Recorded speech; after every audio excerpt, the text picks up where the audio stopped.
morning, everybody. I almost missed that ever popular, or at least in my book, um, fuzziness that comes with the end of the countdown. That would have been tragic, wouldn't it? Oh man! In an effort to stay positive and stay on top of things in life, I think it's easy for us to overlook being over positive or letting our blinders be put on by extreme positivity. And that's something that we need to be aware of. And it's something that is hard to maintain being positive by trying to blind your positivity, if that makes sense. This is why I call it the yin to the yang, because in reality, those I know this might be difficult for you to understand, as I'm not the smartest person in the world, and you're probably not either. But those who came before us, there were some really smart people out there. And the yin yang is one of them. I mean, like literally the balance that is amazing that someone even thought of that. But we're going to go through an article now. Some impediments to creating creative business thinking. This comes from Forbes magazine. Successful entrepreneurs are the ones who think the most creatively. Woo! Wake up and read, Derek. Not only in their initial product or service, but more importantly, all through the stages of growth from startup to maturity. But even the best of them can easily slip into some bad decision habits that limit or hurt their business due to natural human tendencies and the pressure of business challenges. Obviously, the business of business has been around for a long time with many best practices well-defined and well-documented. So creativity that ignores these is usually not a good thing. Thus, every entrepreneur struggles to achieve the balance between methodically and following proven processes versus that new and creative approach, which may be a real differentiator. In my experience, this is not me. This is I guess I should give the source here, is Martin's Willing. He writes for Entrepreneurs, a portion of Forbes magazine. In my experience as a mentor, I find that keeping creative thinking in the balance is a challenge for every startup. Due to the natural employee tendency to resist change, I agree with the new book by Roz Taylor, Creativity at Work, Supercharge Your Brain and Make Your Ideas Stick, which outlines some key psychological impediments to creative business thinking and change. Just use the data metrics. Shocking statistics like unexpected losses last quarter can generate a knee-jerk cost-cutting decision. When further analysis and creative thinking might be better, close the gap with the new revenue sources using data metrics alone for decisions without seeking the root problem and alternative solutions. This can kill creativity. And what they're talking about here is, especially in the last 10 years, there's been this shift. I mean, even in sports, there's a whole movie on baseball just using data metrics to determine who to even play on your team. But if you look at the data, just the raw numbers, it can tell you a very good story, but it doesn't always tell you why. It can tell you from point A to point B, but you've got to sort through it. What triggered these events? What can we do to stop them? It's not just we're going to make a decision because the numbers tell us to. Always ask why. You may not always like what you find out, but at least you're making a better, more rounded decision. Just be optimistic.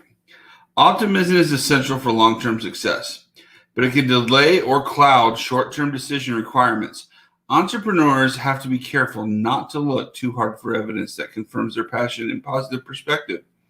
Be a realist when making a decision and optimism when implementing it. So when you're making the decision, be real about it. Don't be too optimistic. So you're not clouded when you make that decision. But when you're implementing it, then let the optimism kick in and charge you and fuel that decision and help it be implemented. The way we do things, it's human nature to believe that the way we first learned and long done things is the best way. The others won't work nearly as well, and it stops us from having to learn anything new. One of the reasons change is hard is that people have to unlearn the old way first, which is twice as hard as just learning something new. Now, in business, especially starting off, you're not always just doing things because, you should be learning and you should be open to change. I think this is something that we can take with us into our personal lives as well. Just because we're used to doing things the same way doesn't mean someone else's idea or way of doing things may not even be easier or better than yours. And it takes real maturity and growth to step back and allow yourself to realize that you probably would be better served if you at least listen to someone else. Tricked by recency. We tend to remember the first and the last things we hear. Primacy and recency effect. Salespeople tend to remember the latest product when selling to clients, not the one best for that customer.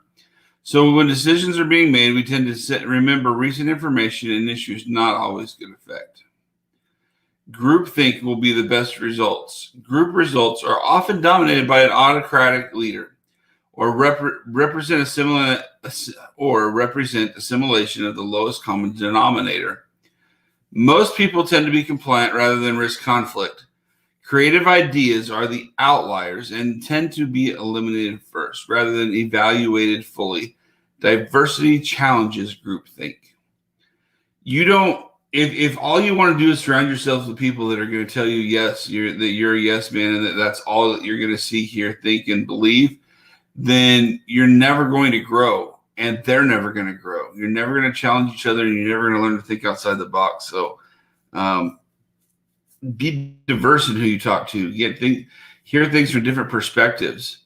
Just because I sell rugs doesn't mean I can't get advice from someone who sells cedar flags or cedar balls or another rug dealer. There's all kinds. I mean, literally, don't limit yourself to who you talk to for advice or their way of thinking, because even if you don't mirror what they're doing, it could spark a new thought that could really allow for a major explosion.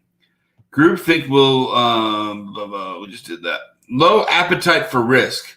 With humans as well as animals, you tend to get what your reward is. If you reward right time first behavior, you might get fewer mistakes, but you'll also get fewer attempts to try new things. Fast failure and minimum viable product are startup concepts geared to facilitate creativity while mitigating risk. So don't just jump on the first thing you see and yep, that's it. It's okay to have an appetite for risk. Just make sure you're not risking the whole company when you do it. Polarized thinking. Early failures tend to swing later decisions entirely in the opposite direction, which can have equally traumatic results. Some people tend to manage challenges with either or thinking, rather than creative both and thinking, or try to solve the problem. If there are polar opposites, look for the positives of both ends. If someone doesn't agree with you, most people have the tendency to, okay, now this is war, or I'm right and you're wrong and let me prove it. And this is not about right or wrong, especially in business. This is about making money and making right decisions. And so both people are coming to the table with totally different ideas. Let's find the positives of those ideas and implement those, and then be aware of the negatives so you can avoid those. Generate more stress. The more critical a problem becomes, the less creative our decision-making will be. Concentration is impaired by stress. Judgment and logical thinking deteriorates. We tend not to communicate well. We tend to stop gathering data. We tend to make quick, impulsive, short-term decisions. Work on reducing stress. Now that'd be something, if we could eliminate stress, that'd be a miracle, but that's why they said reduce it. Take deep breaths, go for walks, get your mind clear before you make major decisions. No feedback or results analysis. Every decision needs review and continuous feedback from constituents for validating and tuning. In the world of business today, the only constant is change. Even good decisions today will require adjustments as the environment of customers change. Avoid the tendency to flex blame and look for excuses.